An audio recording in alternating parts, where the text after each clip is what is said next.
Welcome to the second episode of Forgotten Designs. Let's get started. The Leichter Traktor, or light tractor in English, was a German light tank with rather slow mobility developed in the late 20s. Development/requirements. A request for a tracked combat vehicle up to 7.5 tons in weight was released by the Reichswehr on March 28, 1928. Prototypes were to be constructed by 1930 and cost less than 50,000 Reichsmarks. The winner would receive an order for at least 17 tanks. The request was delivered to Daimler-Benz, Krupp, and Rheinmetall-Borsig in May of 1928.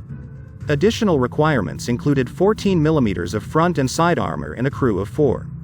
The crew of the VK-31 in both firms' designs consisted of 4 people: the driver, commander, radio operator and loader. Daimler-Benz refused to participate, leaving Krupp and Rheinmetall-Borsig in the competition. Both companies co-operated to develop a Leichter Traktor together, and their results were consequently very similar, with the engine at the front and a turret at the rear. Not having much experience with tank suspensions, Rheinmetall engineers used the tracks from an existing tractor. The middle part had the control compartment. The driver sat on the left side. Armament. The armament of the VK-31 was to be a 37 mm KWKL 45 main gun and a 7.92 mm Dreiss machine gun. Service career. 4 prototypes with different armament, crew, weight, and suspension features were manufactured, numbers 37 and 38 by Krupp, and numbers 39 and 40 by Rheinmetall.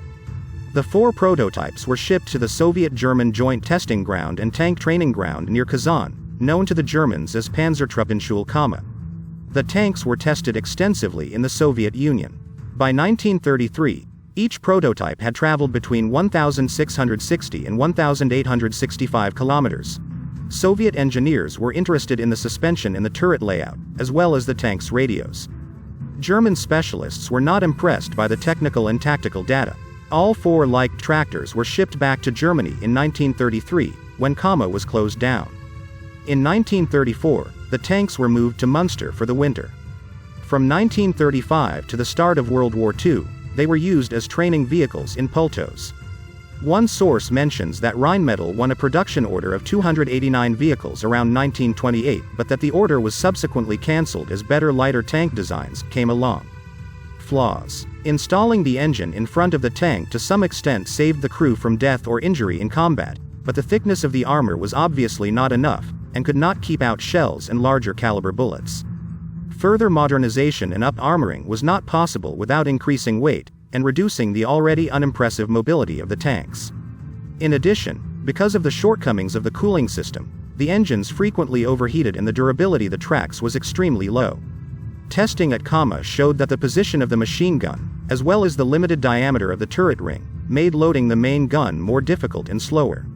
Variants. There are only reports of one variant being planned or built, which was a Leichter Traktor with its turret removed in a fixed POC L-45 anti-tank variant was installed with vertical guidance adjustment from -10 degrees to +30 degrees.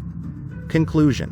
The Leichter Traktor was a rather bad tank, due to its lack of armor and mobility, but still the engineers did the groundwork for the better following designs.